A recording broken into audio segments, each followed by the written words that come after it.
राष्ट्र और संपूर्ण विश्व का कल्याण हो जाए, ऐसी कृपा मेरे महादेव का देना।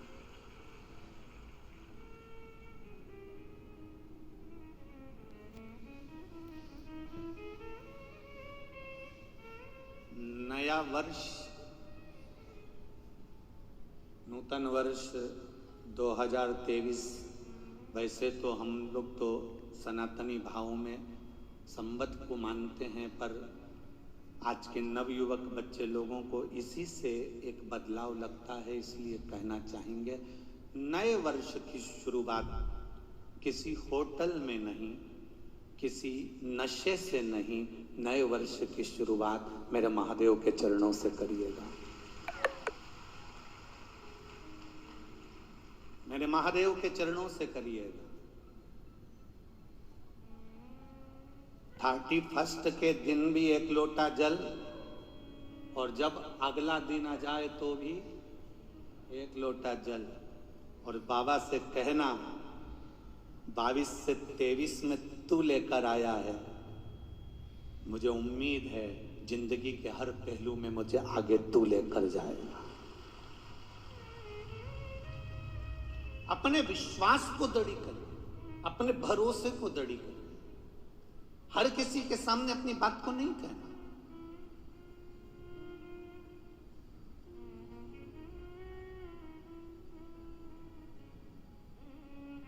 क्यों अपनी बात को हम हर किसी के सामने कहें? पहले नंबर पर बात और दूसरे नंबर पर हाथ। ये हाथ भी हर किसी को मत दे देना। मेरी बेटियों से सबसे ज्यादा निवेदन है, सबसे ज्यादा निवेदन है मेरी बेटियों से, इस हाथ को एड़े तेड़े नत्थु घेरे के हाथ में मत दे देना।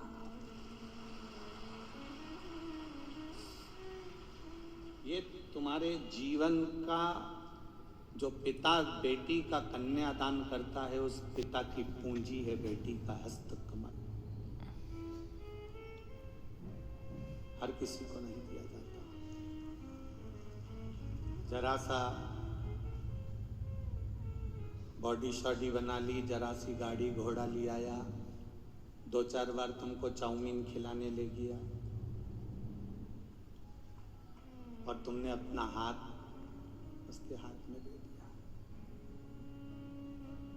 बहुत सोचिए।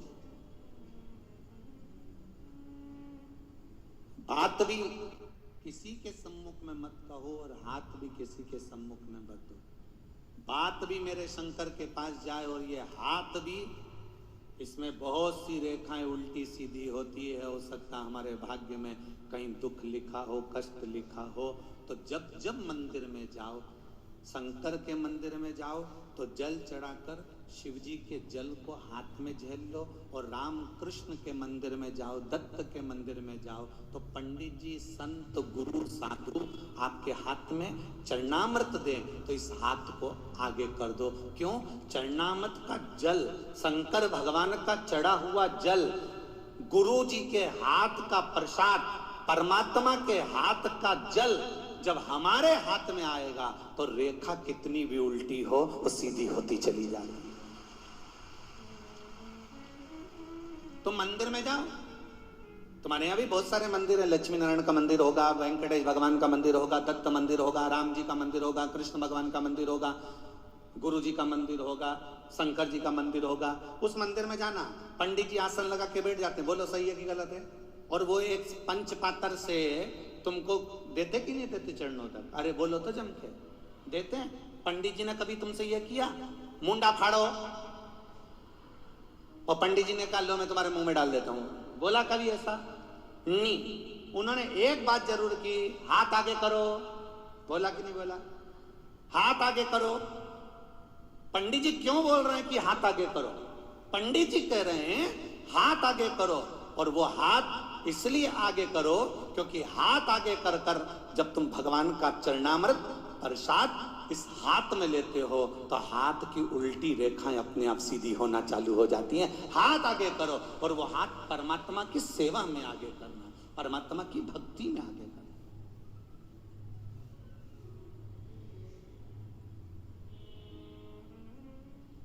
चरण और आचरण दोनों में अंतर है। चरण तुम्हें मंदिर तक लेकर चले जाएंगे और आचरण भोलेनाथ तक लेकर चले जाएंगे। अंतर है दोनों। चरण तुम्हें मंदिर तक ले जा रहा है, चरण तुम्हें शिव कथा तक ले जा रहा है, चरण तुम्हें गुरु के दरवाजे तक ले जा रहे हैं, चरण तुम्हें परमात्मा की चौखट तक ले जा रहे हैं, चरण तुम्हें तीर्थ तक ले जा रहे हैं, चरण तुम्हें सदगुरु की शरणागति तक लेकर जा रहे हैं। पर तुम्हारा आचरण, तुम्हारा व्यवहार, तुम्हारा भजन, तुम्हारा स्मरण, तुम्हारी भक्ति और तुम्हारा भगवत कीर्तन, तुम्हारा किया गया अच्छा कर्म तुम्हें भगवान के करीब लेकर जा रहा है। मंदिर तक ले जाने की गारंटी चरण की है, पर परमात्मा तक ले जाने की गारंटी इस आचरण की है, इस मन की है, इस चित्त की है।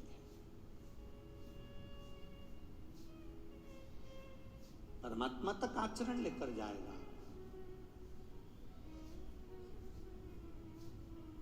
हम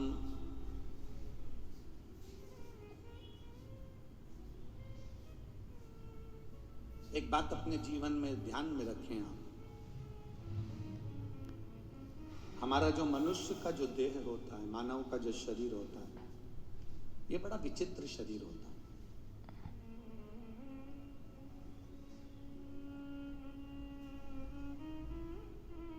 बड़ा विचित्र शरीर। कई लोग कहते हैं बिस्तर अच्छा नहीं है ना, इसलिए नींद नहीं आ रही।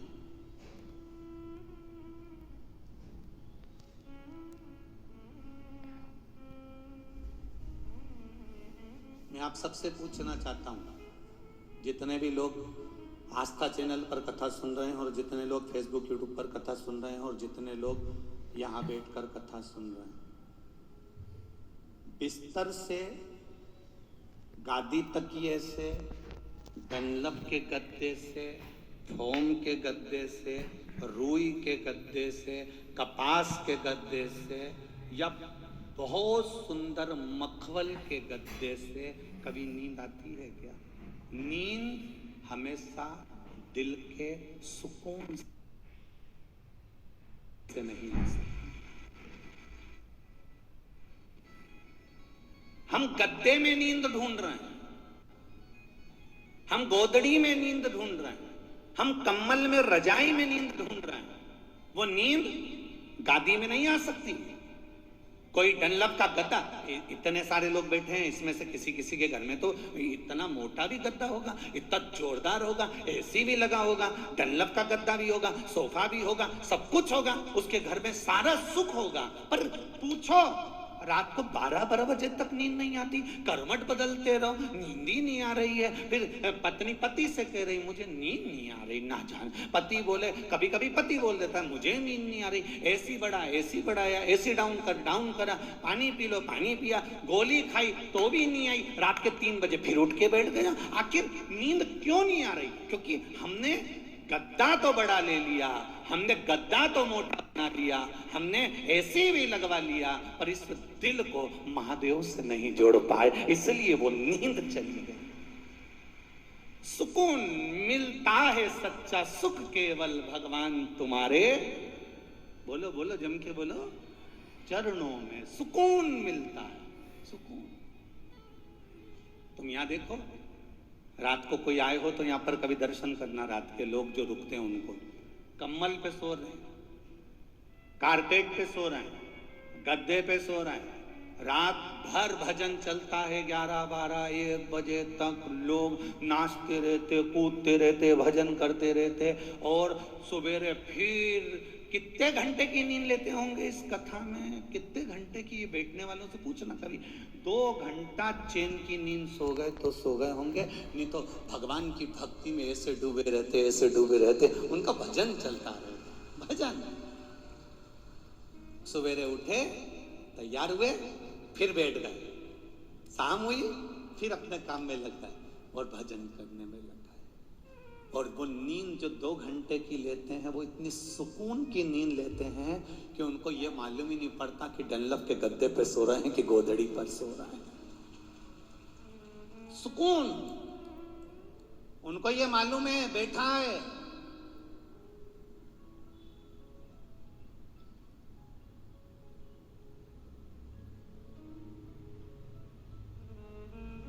कोई लोग कह रहे थे, गुरुजी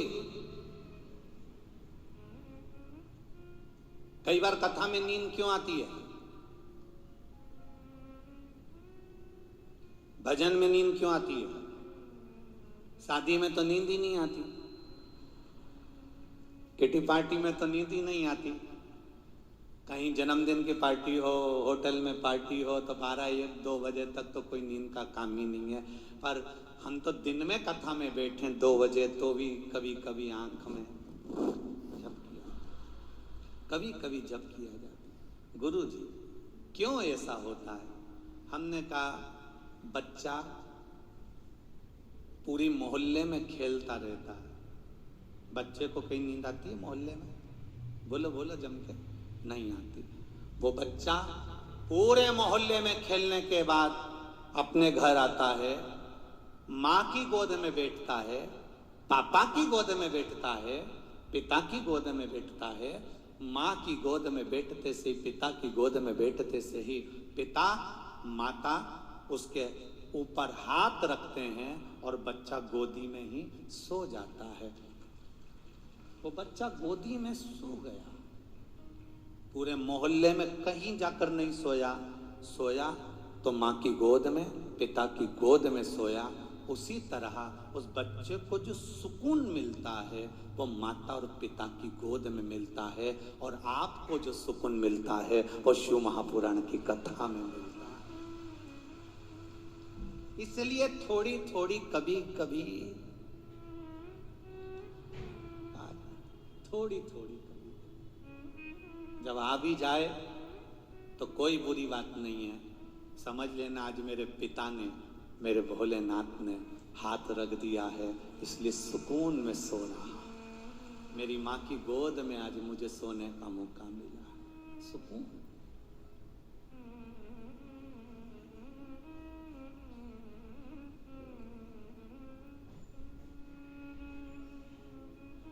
भक्ति में जो बल है, सुकून जहां मिलेगा। गाड़ी बहुत मोटी है, गद्दा बहुत मोटा है,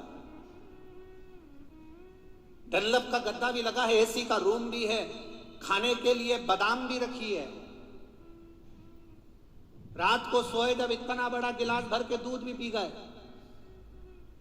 कैसा अर्थ? 2-4 और लड्डू खा गए, पेट भर के खाना खाया, फिर भी नींद गायब है। वो नींद गई कहाँ है? तो कहा गादी से या तकिए से नींद नहीं आती, नींद हमेशा सुकून से आती है। जब हृदय, दिल, मन, चित्त जब परमात्मा में लगा कर बैठोगे, तब भगवान भी कहेगा ये मेरा हो गया, मैं तेरा हो गया। तुमने सारी चिंता, पूरी की पूरी चिंता परमात्मा को सौंप दी, तो फिर चैन की नींद सो गए आनंद से। अभी आप चैन की नींद नहीं सो पाते हो क्योंकि तुम्हें चिंता लगी है, टेंशन लगा है, मन लगा हुआ है तुम्हारा परिवार में, कुटुंब में। जिस दिन तुमने सोच लिया घर महादेव का, परिवार महादेव का, हम महादेव के, जमीन महादेव की, घर परिवार कुटुंब कबीला सब महादेव का है, जब तुमने अपना मानना छोड़ दिया तो वो संभालो।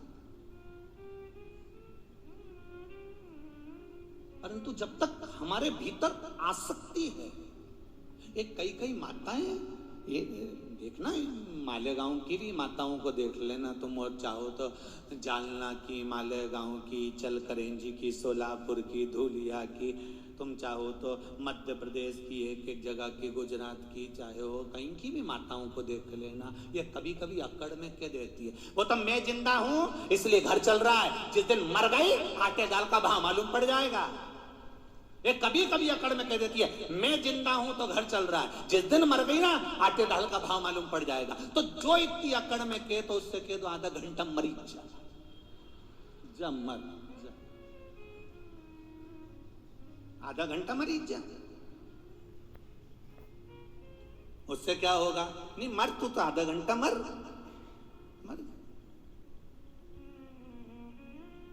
तुम्हें लगता है कि मैं दुकान चला रहा हूं, मैं घर चला रहा हूं, मैं परिवार चला रहा हूं, मैं रिश्तेदारी निभा रहा हूं, मैं कर रहा हूं, परंतु इस सोच में मत रहना कि तुम कुछ कर रहे हो, वो तो मेरा महादेव इस शरीर से करा रहा है तो तुम कर रहे हो।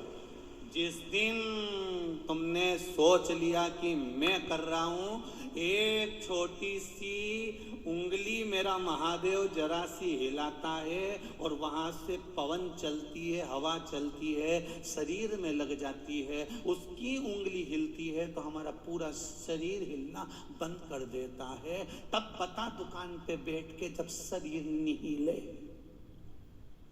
तब चल के बता, तब जाके बता कि मैं करता हूं, मैं दुकान चलाता हूं, मैं करता हूं, मैं कर रहा हूं, मैं कर रहा हूं। अरे भाई तुम नहीं कर रहे, जिसने जन्म दिया वो कर रहा। ये हमारी सोच गलत हो गई है, ये हमारे विचार गलत हो गए, हमारी दृष्टि गलत हो गई है कि हम कुछ कर रहे हैं, कुछ नहीं। मेरा आपकी कृपा से सब काम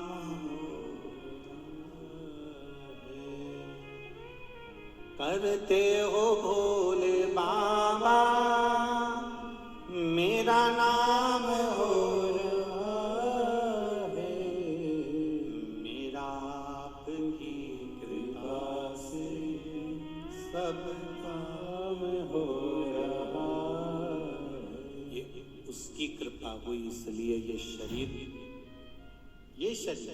हम आपकी बात नहीं कर रहे, उसकी कृपा हुई तो ये शरीर, ये जिह्वा शिव महापुराण की कथा कह रही है, और उसकी कृपा हुई तो आपका शरीर कथा को सुन रहा है, उसकी कृपा हुई तो ये दादा भाऊ से कथा करवा रहे हैं, उसकी कृपा हुई तो अपन सुन रहे हैं।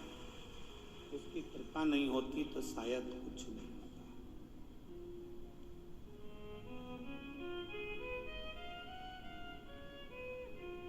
कल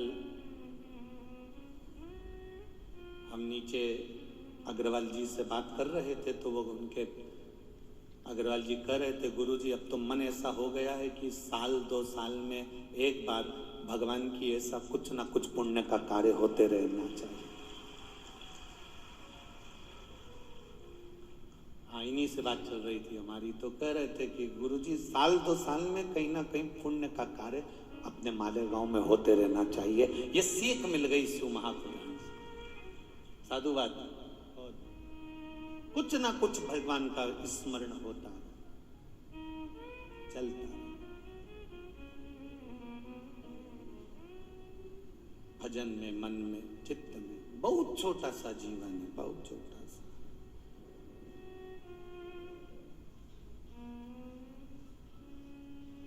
कितना वो चीन वालों ने कितनी उन्नति करी, बोलो रे भाई बोलो, सही है कि गलत है? चीन ने कितनी उन्नति करी, पर उस परमात्मा के आगे उन्नति कर पाए क्या? ढेर बॉडियां पड़ी है, रोज टीवी में देखो तो बताएं इतने मर गए, इतने मर गए, इतने मर गए। अब इतनी उनने उन्नति करी कि सूरज नया बना दिया, तो फिर अब इनको जिंदा करके बता दो। जब तुम सब कुछ कर सकते हो तो करो। उसने रचा संसार सोच विचार कर रचा है। कब, किस समय, किस घड़ी, किस पल किसको जाना पड़ जाए कोई भरोसा नहीं। पूरा की पूरा लेसुए का अचार बरनी में भरा की भरा रह जाता हो।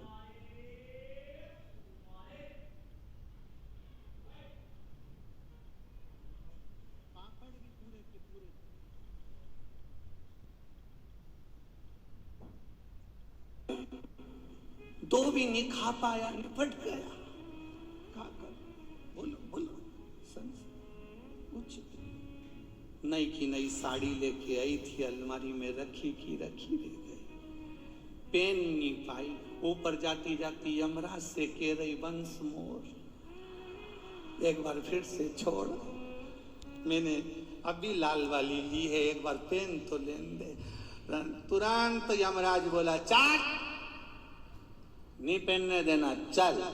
इसलिए आपसे निवेदन है, जितनी अच्छी अच्छी रखी हो सब पहन लो, ऊपर जाके दुख नहीं होगा कि मैंने ये पहनी नहीं। पहन लो। ये जीवन बड़ा बड़ा विचित्र है, बड़ा। इसको किसी ने पत्र लिखा, वो पत्र कमरे में पड़ा है हमारे, वो हम जिस गाड़ी में कल गए थे उस गाड़ी में किसी ने पत्र दे दिया था, वो पत्र हमारा कमरे में रखा। उन्होंने कहा क्यों गुरुजी, हमारे यहाँ पर मालेगांव में इतने सारे महाराज आते हैं, इतनी ज्ञान की बात करते, इतनी विद्वत्ता की बात करते, तुम्हें सास बहू से फुर्सत नहीं मिलती? कभी इधर की बात कह दो, कभी उधर की बात कह दो। अब उसने पत्र देकर चले गया, हम जवाब नहीं दे पाए, तो हमने कहा चलो आज मौका मिला है, हम आपसे एक बात पूछें। तुम्हारे घर में इतने बड़े बड़े भगोने रखे, बर्तन इतने बड़े बड़े बर्तन, क्या तुम रोज रोज उन बर्तन में खाना बनाते?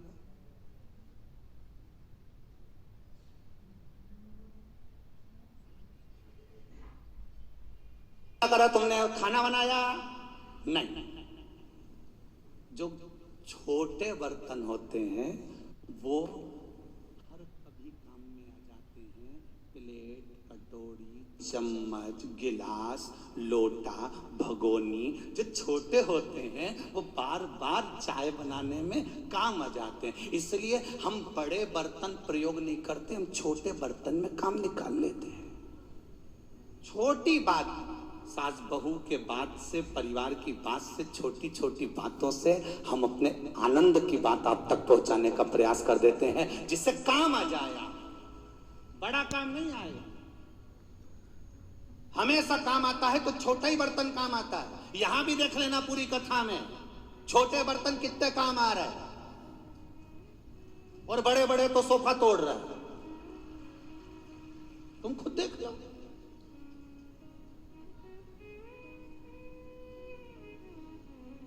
किसी को बुरा लग जाए तो कोई बात नहीं, चलेगा। बड़ा बर्तन कितना काम आ रहा है?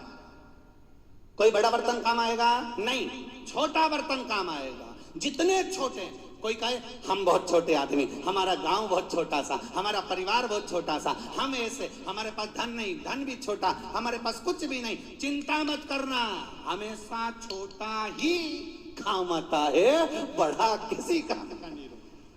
बड़ा तो केवल वो बड़ा बर्तन हमेशा ऊपर अलमारी में टांग पे जमा रहता है, वो तो कभी कभी उतरता है। इसलिए छोटे बनकर ये मत सोचना कि तुम छोटे हो। छोटा इतना प्रबल होता है कि उसका प्रयोग हर जगह होता है। छोटा,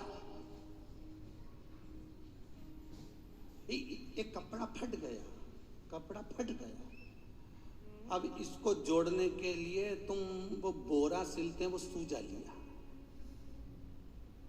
या फिर कोई और बड़ा सामान लिया, तो उसका कोई फर्क नहीं। छोटे में जो सुख है, छोटे में,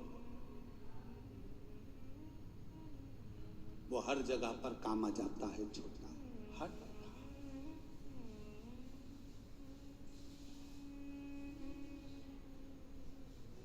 वो कहीं पर भी काम आ जाता है। अब ये माताएं बैठी हैं, तुम में कितनी माताएं जो इतना बड़ा बड़ा सामान लेके आई या इतना बड़ा बैग लेकर आई? कोई इतना बड़ा बैग नहीं लाई। घर में जो सबसे छोटा बैग हो वो लेके जाऊंगी। छोटा बैग क्यों? उसमें एक छोटी सी पानी की बोतल डाल लूंगी, एक रुमाल डाल लूंगी, एक मोबाइल डाल लूंगी, उसमें थोड़ा सा पैसा डाल लूंगी। अब छोटा बैग हर जगह काम आ रहा है। बड़ा बैग तो जब अपन कुबेरेश्वर धाम जाते हैं सीहोर, तब काम आता है। या तो छोटा, जब तीर्थ जाओ उज्जैन जाओ, त्र्यंबकेश्वर जाओ, नासिक जाओ, तुम कहीं भगवत भजन में जाओ तो वहां फिर बड़ा बेग लेगा, पर छोटा हर जगह काम आ जाता है। उसी तरह शिव महापुराण की कथा को छोटे छोटे रूप में लेकर उसको तुम्हारे तक पहुंचाने का प्रयास करते हैं, जिससे कभी भी तुम अलमारी में से साड़ी निकालोगी तो तुमको याद आ जाएगी कि मुझे ये साड़ी पहनना है, सियोर वाला महाराज बोला था, वरना बाद में ऊपर जाके याद आएगी। पहन पहन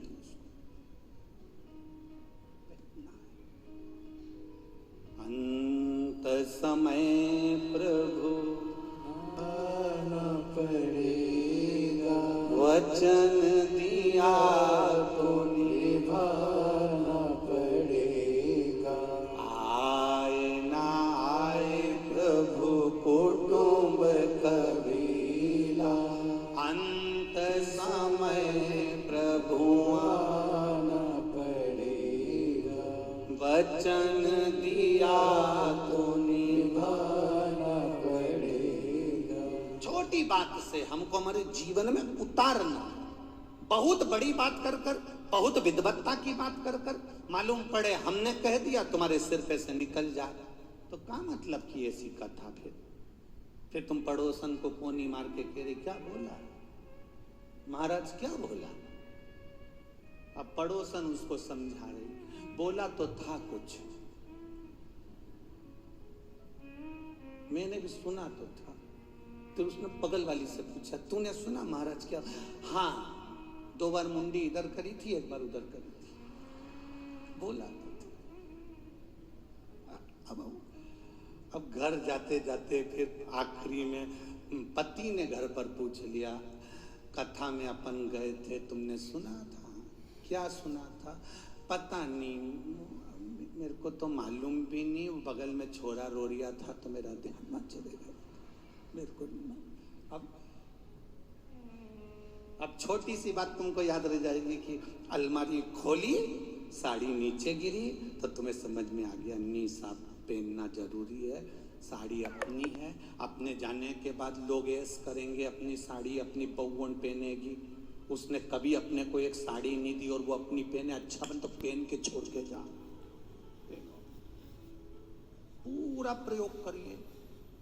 मनुष्य के देह मिली है, मानव का शरीर मिला है, खुश होकर जा, जिंदगी पूर्ण एंजॉय से जियो। जिंदगी एंजॉय से जीने का मतलब यह नहीं है कि जिंदगी को नशे में डुबो दो। आज के जमाने के नवयुवक बच्चे, आज के जमाने की नवयुवक टीम 31 का मतलब समझती है कि नशे में डूबना है। शिव महापुराण की कथा कहती है 31 का मतलब नशे में डूबना नहीं, साल के बदलने का मतलब है कि भगवान की शरणागति में जाकर माता पिता की सेवा करना है। ये हमारा नूतन वर्ष का एक आनंद। नशे में डूबकर नूतन वर्ष नहीं होता, भगवान की भक्ति में डूबकर नूतन वर्ष होता।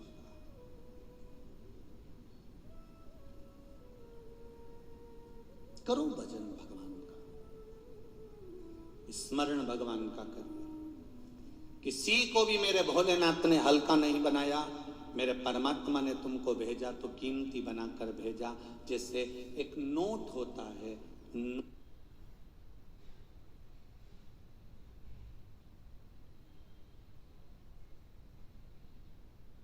के सिग्नेचर जिस नोट पर नहीं होते वो नोट की कोई कीमत नहीं होती। गवर्नर के सिग्नेचर हो गए तो नोट की कीमत हो गई। जैसे नोट पर गवर्नर के सिग्नेचर हैं तो नोट की कीमत है, उसी तरह जब हम माँ के गर्भ में आए थे तब उस परमात्मा ने अपना हाथ का सिग्नेचर कर कर भेजा है, तो हम भी भगवान की कृपा से श्रेष्ठ हैं। नोट से ज्यादा कीमती, धन से ज्यादा कीमती। समझो उसकी भक्ति का बल, उसकी भक्ति का विश्वास का बल।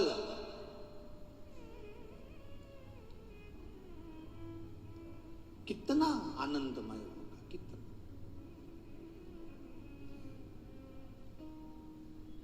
पुण्य कमाने के लिए बहुत सारे मौके मिलते हैं, पर पुण्य व्यक्ति का कहां समाप्त हो जाता है ये वो समझ नहीं पाता। भूखे को भोजन कराया, पुण्य आ गया, पानी पिलाया, पुण्य आ गया, भगवत नाम जपा, पुण्य आ गया, किसी का साथ दे दिया, पुण्य आ गया, पर वो पुण्य समाप्त कब हो जाता है ये हमको ज्ञात नहीं हो पाता।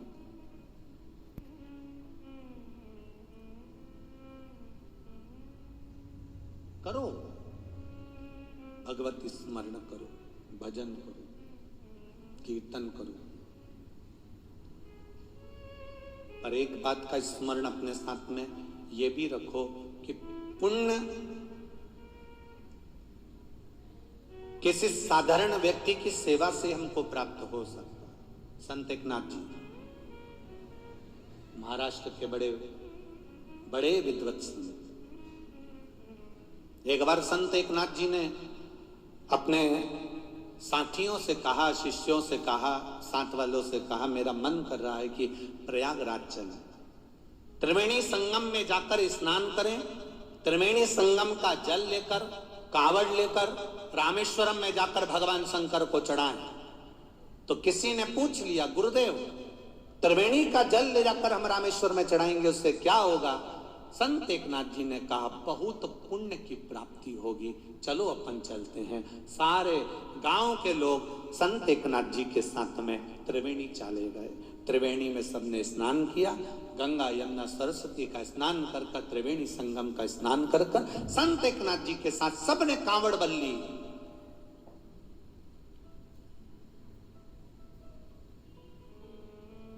सबने कांवड़ भरी और कांवड़ भरकर सब रामेश्वर के लिए चल दिए। सब चले, मुख में भगवत नाम, राम कृष्ण हरे राम कृष्ण हरे राम कृष्ण हरे राम कृष्ण हरे राम कृष्ण हरे जय राम कृष्ण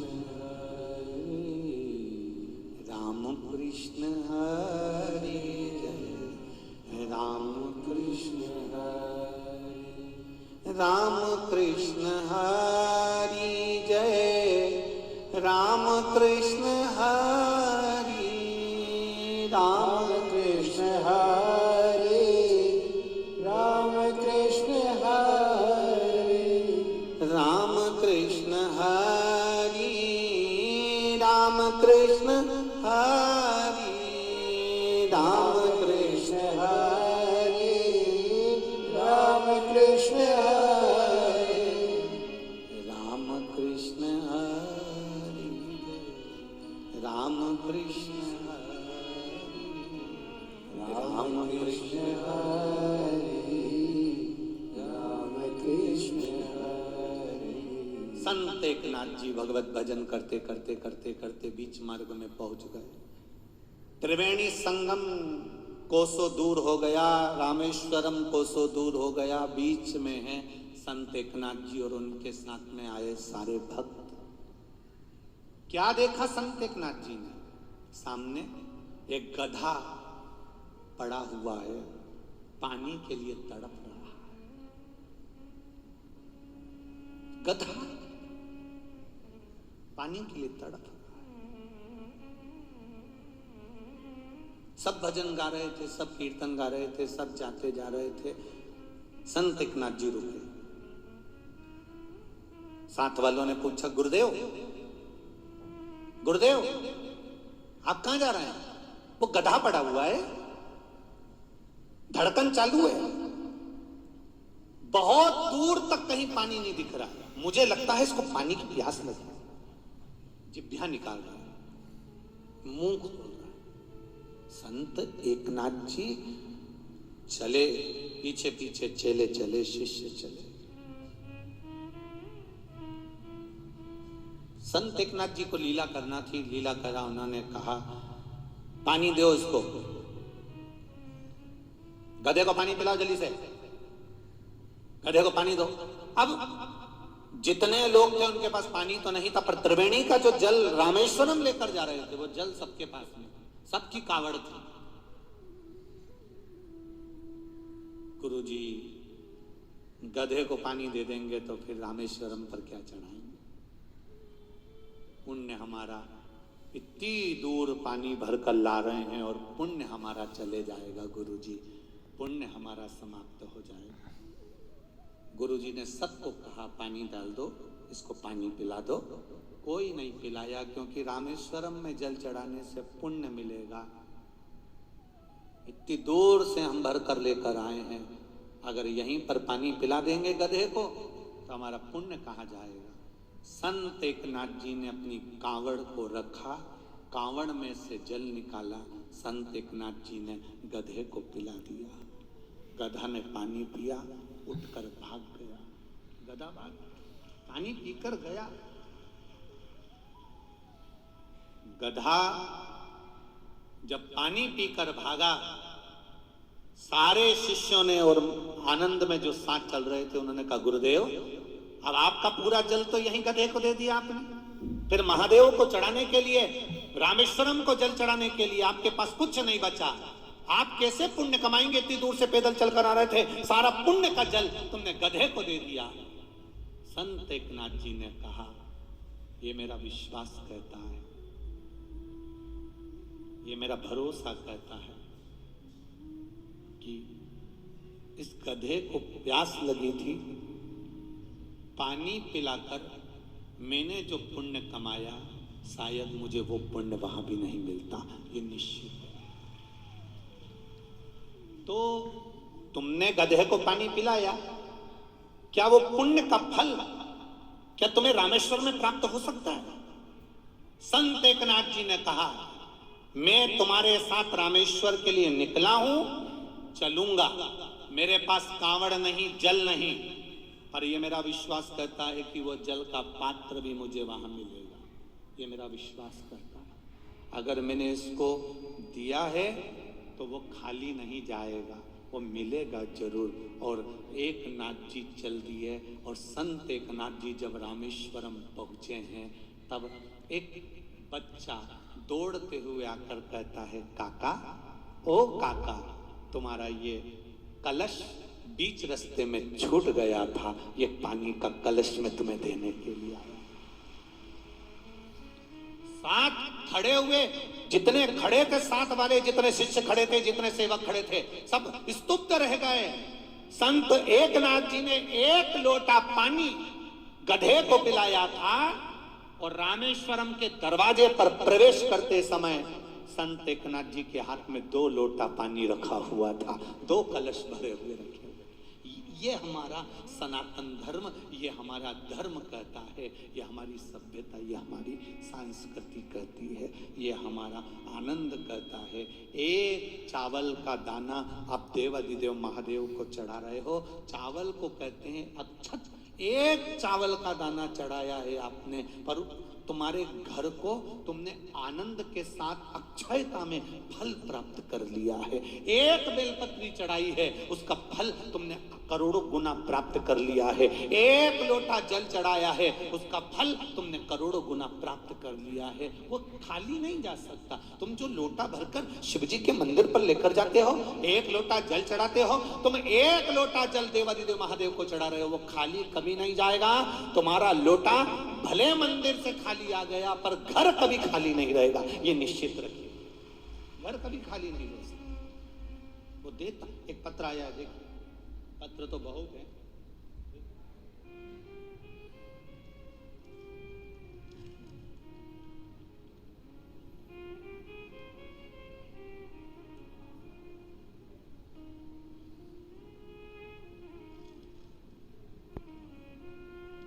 शंभो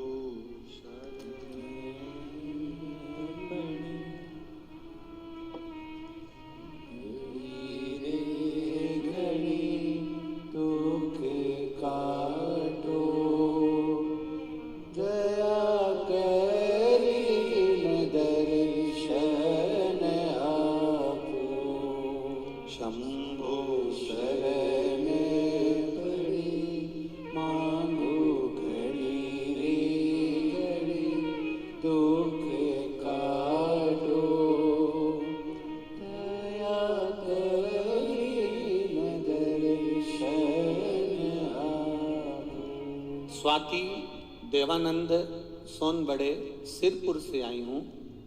बाबा को प्रणाम करने के लिए, धोख लगाने के लिए आई हूँ। कहीं बैठी हो तो आप ही हैं? दोनों हाथ हिला दो एक बार। श्री शिवाय नमस्तु। दोनों हाथ हिलाओ। हर हर महादेव। गुरुदेव, मैं स्वाति देवानंद सोनबड़े सिरपुर से आई हूँ। गुरुजी, हमारे जीवन में क्या नारी का जीवन हमेशा दुख में रहता है गुरुदेव, पर बाबा ने मेरे दुख को समाप्त किया है, इसलिए प्रणाम करने आई हूँ। गुरुदेव, हम सीता को प्रणाम करने के लिए महोत्सव के दर्शन के लिए वहाँ गए थे। बाबा की कृपा से वहाँ से कंकर शंकर को लेकर आए थे। रोज उसकी पूजन करते हैं, बाबा को प्रार्थना करते हैं। गुरुदेव, मेरे पति का एक्सीडेंट हुआ, लेकिन भगवान की कृपा से बच गए।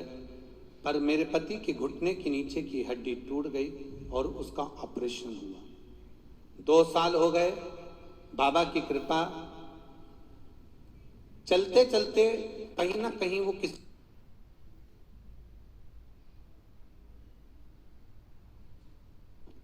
उनके ब्रेन में भी कुछ प्रॉब्लम है और कुछ ब्लड के थक्के जमे हुए हैं। गुरुदेव, बाबा से विनती करी, जो गांठ उनके मस्तिष्क में है वो 25 mm की थी। शिव कृपा से डॉक्टर ने कहा था इस गांठ को तो हम निकाल देंगे मस्तिष्क से, पर कोई भरोसा नहीं है कि व्यक्ति कोमा में चले जाए कि वेंटिलेटर पर जिंदगी भर पड़ा रहे, इसका कोई भरोसा नहीं। ऑपरेशन की तारीख दी गई, ऑपरेशन की तैयारी करी गई। उनके पहले एक का और ऑपरेशन हुआ तो मालूम पड़ा कि वो लकवे में चले गया। ऑपरेशन हमारे पति का रुक गया, पर डॉक्टर बोले ऑपरेशन तो करना ही पड़ेगा। तब ऑपरेशन का विचार किया, पर सबसे पहले मैं बाबा देवाधिदेव महादेव से प्रार्थना करने गई और बाबा से विनती कर आई। बाबा की कृपा से ऑपरेशन तो हुआ। डॉक्टर ने कहा था या तो पैरालिसिस रहेगा या कोमा में रहेंगे, पर बाबा की कृपा से पहले से बाबा जैसे ही ऑपरेशन होकर आए तब बाबा की कृपा से ठीक रहे, ना पैरालिसिस रहा और ना कोमा में गए। इसीलिए मैं बाबा को यहाँ प्रणाम करने के लिए, बाबा को निवेदन करने के लिए आई हूँ। बैठिए बहन। श्री शिवाय नमस्तुभ्यम। शिव तत्व इसी को कहते हैं। एक पत्र और बड़ा सुंदर आया है जी।